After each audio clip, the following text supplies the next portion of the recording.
Assalamualaikum warahmatullahi wabarakatuh. Perkenalkan, nama saya Dwi Monika Rizky Putri. Saya dari kelas 11 akuntansi 2. Di sini saya akan memaparkan atau sedikit menjelaskan tentang materi yang sudah saya rangkum, yaitu KD 3.7 menganalisis pelaksanaan penyelenggaraan jenazah dalam Islam. Sebelum masuk ke video atau materinya, sebaiknya kita baca bismillah terlebih dahulu. Bismillahirrahmanirrahim. Selamat menyaksikan.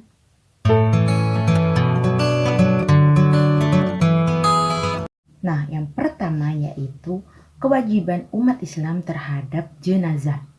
Hal-hal yang harus disegerakan dalam pengurusan jenazah. Yang pertama, memandikannya. Yang kedua, mengafani. Ketiga, menyolatkan. Dan yang terakhir, menguburnya. Namun sebelum memandikan jenazah, ada beberapa hal yang harus diperhatikan, yaitu yang pertama, pejamkanlah matanya dan mohonkanlah ampun kepada Allah Subhanahu wa Ta'ala atas segala dosanya. Yang kedua, tutuplah seluruh badannya dengan kain sebagai penghormatan dan agar tidak kelihatan auratnya. Yang ketiga, ditempatkan di tempat yang aman dari jangkauan binatang. Dan yang terakhir, bagi keluarga dan para sahabat-sahabat dekatnya tidak dilarang mencium mayat. Nah, yang kedua yaitu perawatan jenazah.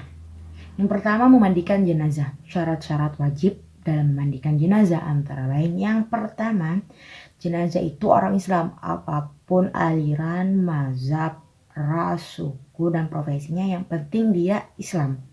Nah, yang kedua, didapati tubuhnya walaupun sedikit. Jadi ada tubuhnya untuk kita bisa memandikan jenazah tersebut walaupun sedikit. Nah, yang kedua yaitu yang berhak memandikan jenazah. Apabila jenazah itu laki-laki, yang memandikannya hendaklah pula laki-laki. Perempuan tidak boleh memandikan jenazah laki-laki kecuali istri dan mahramnya. Begitu juga untuk jenazah perempuan. Sama ya konsepnya. Nah, yang selanjutnya, apabila jenazah itu seorang istri atau suami, sementara suami atau istrinya dan mahramnya ada semua, suami atau istri lebih berhak untuk memandikan suami atau istrinya. Jadi mahramnya yang lebih berhak untuk memandikannya.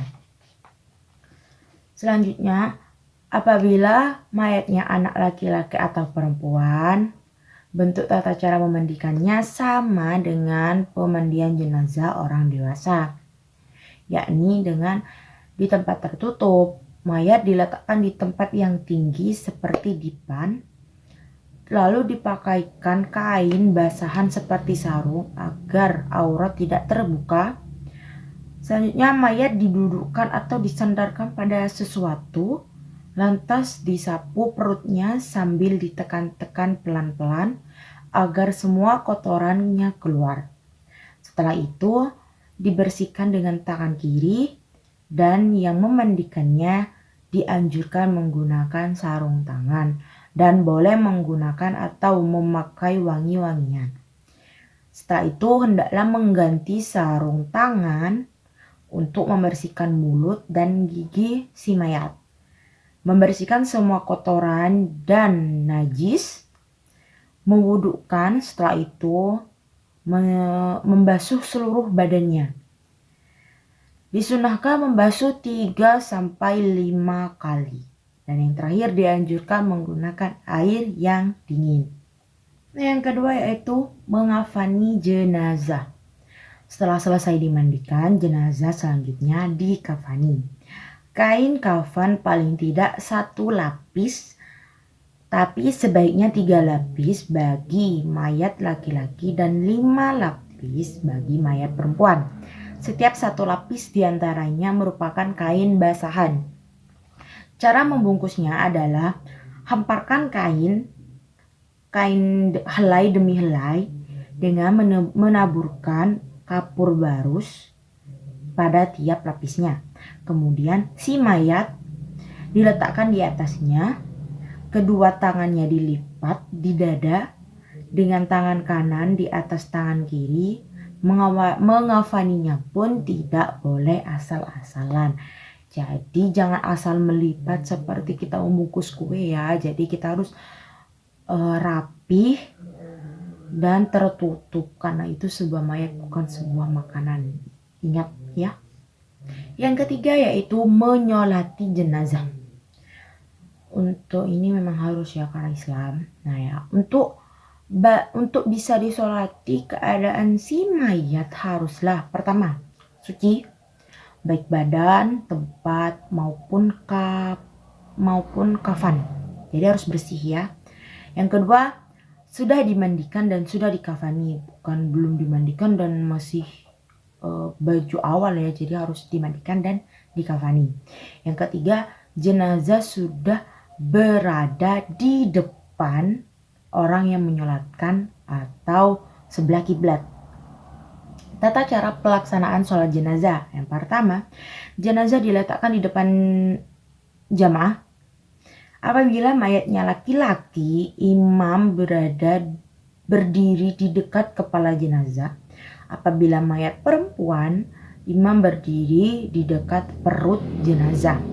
Yang kedua, imam berdiri paling depan diikuti oleh makmum.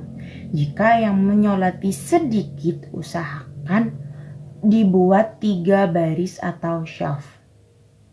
Yang ketiga, mula-mula semua jamaah berdiri dengan berniat melakukan sholat jenazah dengan 4 takbir.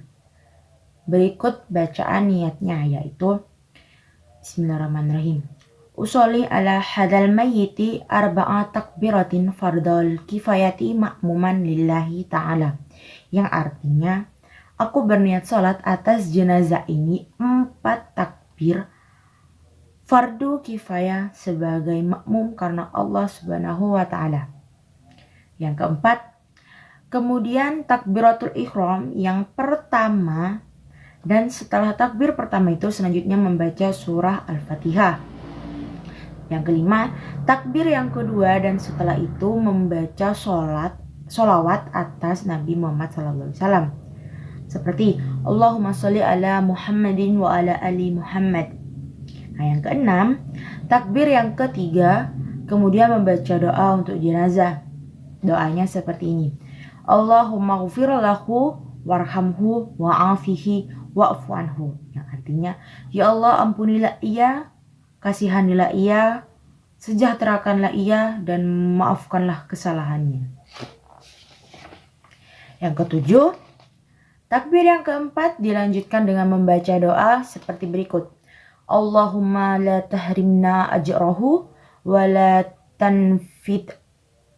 taftinna ba'dahu waghfir lana walahu. Yang artinya, ya Allah, janganlah engkau menjadikan kami penghalang dari mendapatkan pahalanya dan janganlah engkau beri kami fitnah sepeninggalnya dan ampunilah kami dan dia.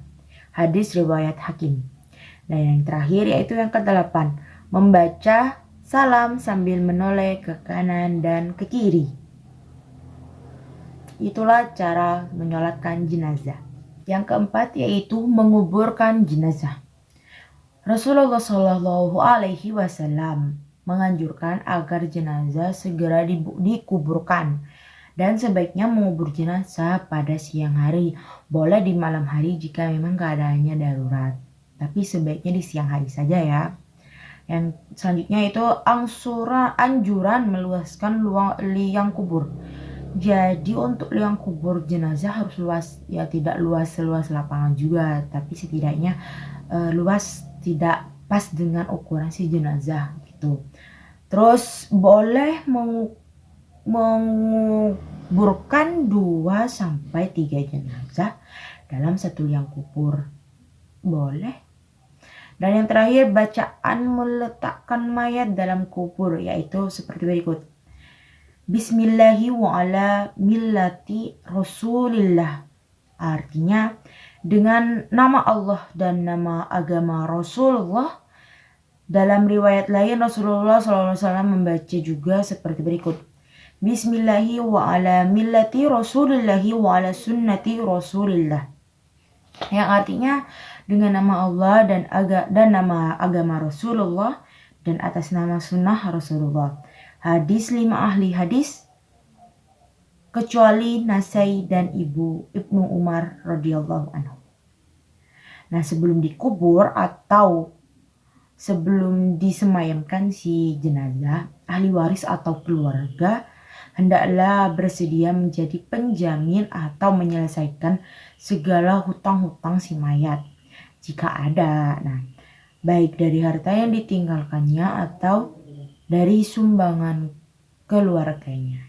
Jadi harus ada salah satu keluarga yang bersedia untuk menyelesaikan hutang-hutang di dunianya. Tuh ya. Nah, yang materi selanjutnya itu tentang takziah atau melayat. Takziah atau melayat adalah dengan maksud menghibur atau memberi semangat dan untuk menjunjungi orang yang sedang tertimpa musibah kematian. Ya, jadi kita itu bukan berniat hanya untuk datang, sekedar datang gitu ya. Jadi kita berniat untuk menghibur agar keluarga yang ditinggalkan tetap tabah dan kuat dan menerima takdirnya gitu.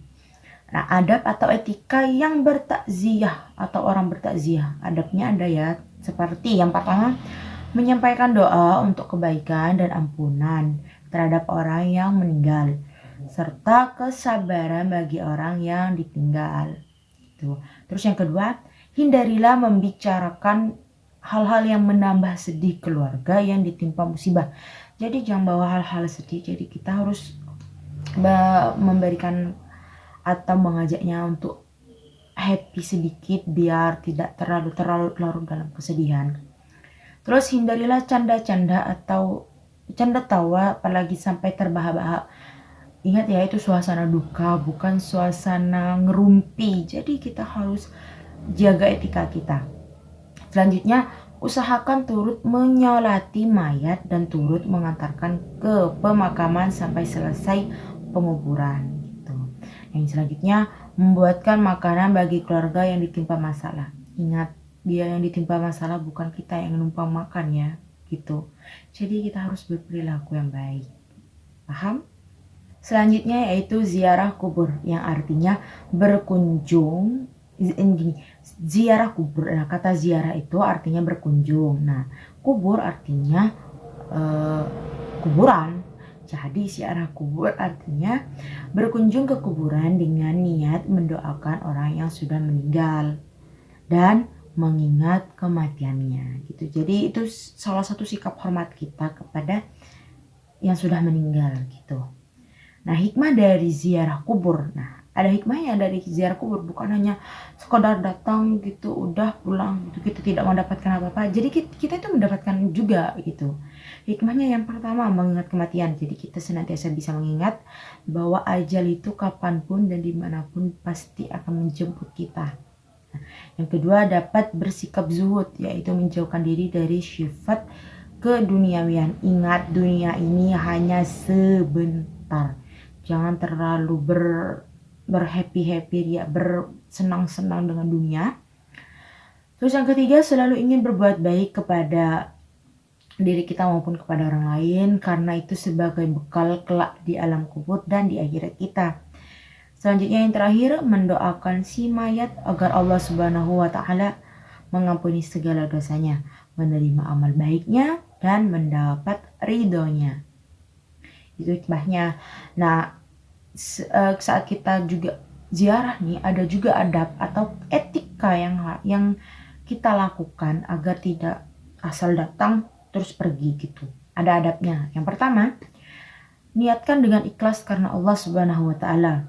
Tunduk hati dan merasa diawasi oleh Allah. Jadi jangan asal datang, datang gitu langsung pergi. Karena kita itu juga diawasi. Ingat, Allah ada di mana-mana ya.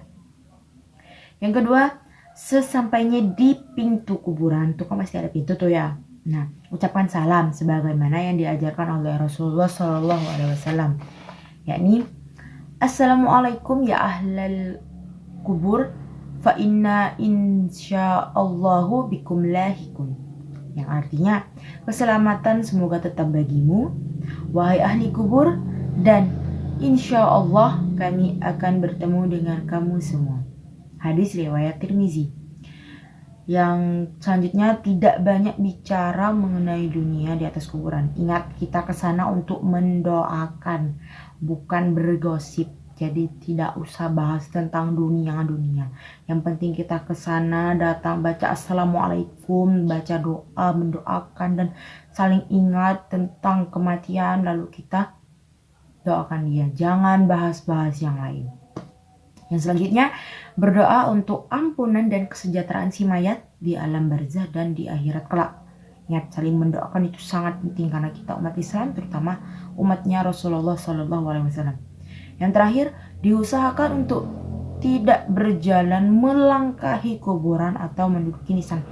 Ingat, perhatikan jalan kita, jangan asal jalan gitu ya, karena itu dibawa juga manusia gitu ya, walaupun sudah meninggal tetap kita harus hormati, oke? Nah, dari materi-materi tadi, maksudnya dari kewajiban kita terhadap jenazah, terus cara perawatannya, baik memandikan, mengafani, menyolatkan, dan menguburkannya, terus termasuk takziah, melayat, dan juga ziarah kubur. Ada hadis yang menjelaskan tentang seputar jenazah atau kewajiban kita sebagai umat muslim terhadap jenazah. Berikut hadis-hadisnya.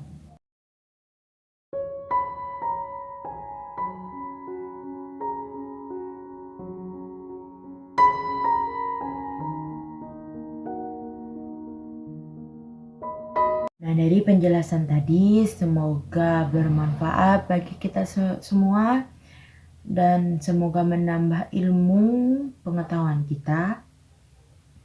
Dan saya juga mohon maaf apabila ada kata atau ucapan saya yang berbelit-belit atau tidak jelas atau bahkan sedikit menyinggung atau ada yang merasa tersinggung, saya mohon maaf. Hanya itu yang dapat saya paparkan atau jelaskan dari materi yang saya rangkum, yakni tentang KD 3.7 mengenai menganalisis pelaksanaan penyelenggaraan jenazah dalam Islam. Sekian, wassalamualaikum warahmatullahi wabarakatuh.